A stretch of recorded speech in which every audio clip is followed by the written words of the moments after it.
The Time Machine by H.G Wells. Chapter 1. For so it will be convenient to speak of him, was expounding a recondite matter to us. His grey eyes shone and twinkled, and his usually pale face was flushed and animated. The fire burned brightly, and the soft radiance of the incandescent lights in the lilies of silver caught the bubbles that flashed and passed in our glasses. Our chairs, being his patents, embraced and caressed us rather than submitted to be sat upon. And there was that luxurious after-dinner atmosphere when thought roams gracefully free of the trammels of position. And he put it to us this way, marking the points with a lean forefinger as we sat and lazily admired his earnestness over this new paradox, as we thought it, and his fecundity. You must follow me carefully. I shall have to controvert one or two ideas that are almost universally accepted. The geometry, for instance, they taught you at school is founded on a misconception. Is not that rather a large thing to expect us to begin upon, said Philby, an argumentative person with red hair. I do not mean to ask you to accept anything without reasonable ground for it. You will soon admit as much as I need from you. You know, of course, that a mathematical line, a line of thickness nil, has no real existence. They taught you that. Neither has a mathematical plane. These things are mere abstractions. That is right, said the psychologist.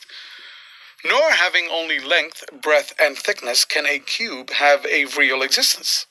There I object, said Philby. Of course, a solid body may exist, all real things. So most people think. But wait a moment. Can an instantaneous cube exist? Don't follow you, said Philby. Can a cube that does not last for any time at all have a real existence? Philby became pensive. Clearly, the time traveler proceeded, any real body must have extension in 4 directions. It must have length, breadth, thickness, and duration.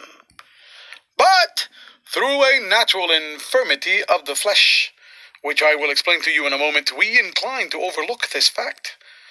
There are really 4 dimensions, 3, which we call the 3 planes of space, and a 4th, time. There is, however, a tendency to draw an unreal distinction between the former 3 dimensions and the latter, because it happens that our consciousness moves intermittently in one direction along the latter from the beginning to the end of our lives. That, said a very young man, making spasmodic efforts to relight a cigar over the lamp, that, very clear indeed. Now, it is remarkable that this is so extensively overlooked, continued the time traveler, with a slight accession of cheerfulness. Really, this is what is meant by the 4th dimension, though some people who talk about the 4th dimension do not know they mean it. It is only another way of looking at time. There is no difference between time and any of the 3 dimensions of space except that our consciousness moves along it. But some foolish people have got hold of the wrong side of that idea. You have all heard what they have to say about this 4th dimension? I have not, said the provincial mayor. It is simply this. That space, as our mathematicians have it, is spoken of as having 3 dimensions, which one may call length, breadth, and thickness, and is always definable by reference to 3 planes, each at right angles to the others. But some philosophical people have been asking why 3 dimensions particularly, why not another direction at right angles to the other 3, and have even tried to construct a 4-dimension geometry. Professor Simon Newcomb was expounding this to the New York Mathematical Society only a month or so ago. You know how on a flat surface, which has only 2 dimensions, we can represent a figure of a three-dimensional solid, and similarly they think that by models of 3 dimensions, they could represent one of 4, if they could master the perspective of the thing, see? I think so, murmured the provincial mayor, and knitting his brows, he lapsed into an introspective state, his lips moving as one who repeats mystic words. Yes, I think I see it now, he said after some time, brightening in a quite transitory manner. Well, I do not mind telling you I have been at work upon this geometry of 4 dimensions for some time. Some of my results are curious. For instance, here is a portrait of a man at 8 years old, another at 15, another at 17, another at 23, and so on. All these are evidently sections, as it were, 3-dimensional representations of his 4-dimension being, which is a fixed and unalterable thing.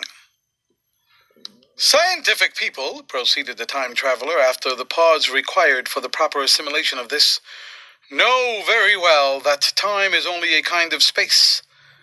Here is a popular scientific diagram, a weather record. This line I trace with my finger shows the movement of the barometer. Yesterday it was so high, yesterday night it fell. Then this morning it rose again, and so gently upward to here. Surely the mercury did not trace this line in any of the dimensions of space generally recognized. But certainly it traced such a line, and that line, therefore, we must conclude, was along the time dimension. But, said the medical man, staring hard at a coal in the fire, if time is really only a 4th dimension of space, why is it, and why has it always been regarded as something different? And why cannot we move in time as we move about in other dimensions of space? The time traveler smiled. Are you sure? We can move freely in space. Right and left we can go, backward and forward freely enough, and men always have done so. I admit we move freely in 2 dimensions, but how about up and down? Gravitation limits us there. Not exactly, said the medical man. There are balloons. But before the balloons, save for spasmodic jumping and the inequalities of the surface, man had no freedom of vertical movement. Still, they could move a little up and down, said the medical man. Easier, far easier down than up. And you cannot move at all in time. You cannot get away from the present moment. My dear sir, that is just where you are wrong. That is just where the whole world has gone wrong. We are always getting away from the present movement. Our mental existences, which are immaterial and have no dimensions, are passing along the time dimension with a uniform velocity from the cradle to the grave. Just as we should travel down if we began our existence 50 miles above the Earth's surface. But the great difficulty is this, interrupted the psychologist. You can move about in all directions of space, but you cannot move about in time. That is the germ of my great discovery. But you are wrong to say that we cannot move about in time. For instance, if I am recalling an incident very vividly, I go back to the instant of its occurrence. I become absent-minded, as you say. I jump back for a moment. Of course, we have no means of staying back for any length of time, any more than a savage or an animal has of staying 6 feet above the ground.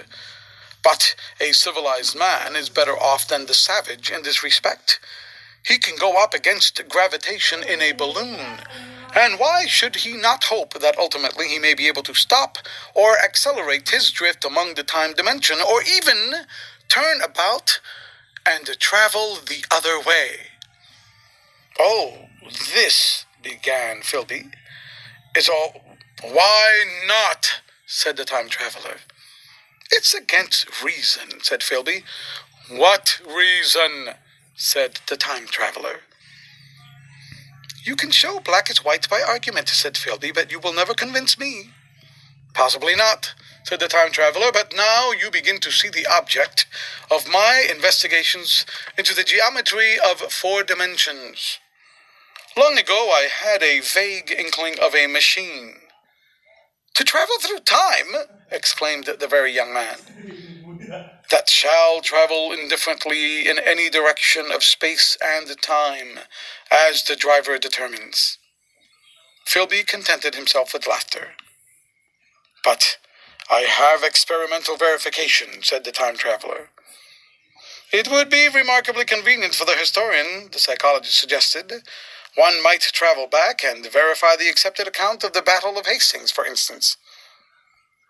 Don't you think you would attract attention, said the medical man. Our ancestors had no great tolerance of anachronisms. One might get one's Greek from the very lips of Homer and Plato, the very young man thought. In which case they would certainly plow you for the little go. The German scholars have improved Greek so much. Then there is the future, said the very young man. Just think, one might invest all one's money, leave it to accumulate at interest, and hurry on ahead. To discover a society, said I, erected on a strictly communistic basis. Of all the wild, extravagant theories, began the psychologist. Yes, so it seemed to me, and so I never talked of it until experimental verification, cried I. You are going to verify that? The experiment, cried Philby, who was getting brain-weary. Let's see your experiment anyhow, said the psychologist. Though it's all humbug, you know. The time traveler smiled round at us, then, still smiling faintly, and with his hands deep in his trousers pockets, he walked slowly out of the room, and we heard his slippers shuffling down the long passage to his laboratory. The psychologist looked at us. I wonder what he's got.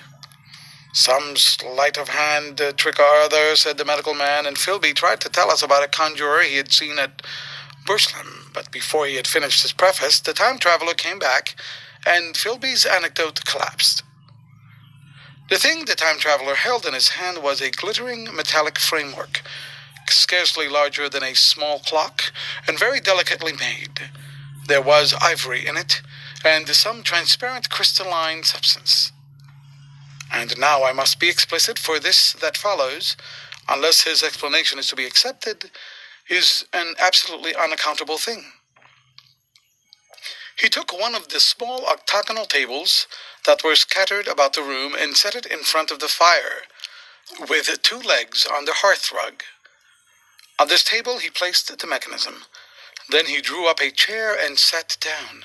The only other object on the table was a small shaded lamp, the bright light of which fell upon the model. There were also perhaps a dozen candles about, 2 in brass candlesticks upon the mantel, and several in sconces, so that the room was brilliantly illuminated. I sat in a low-armed chair nearest the fire, and I drew this forward so as to be almost between the time traveler and the fireplace. Philby sat behind him, looking over his shoulder. The medical man and the provincial mayor watched him in profile from the right, the psychologist from the left. The very young man stood behind the psychologist. We were all on the alert. It appears incredible to me that any kind of trick, however subtly conceived and however adroitly done, could have been played upon us under these conditions. The time traveler looked at us and then at the mechanism. Well, said the psychologist.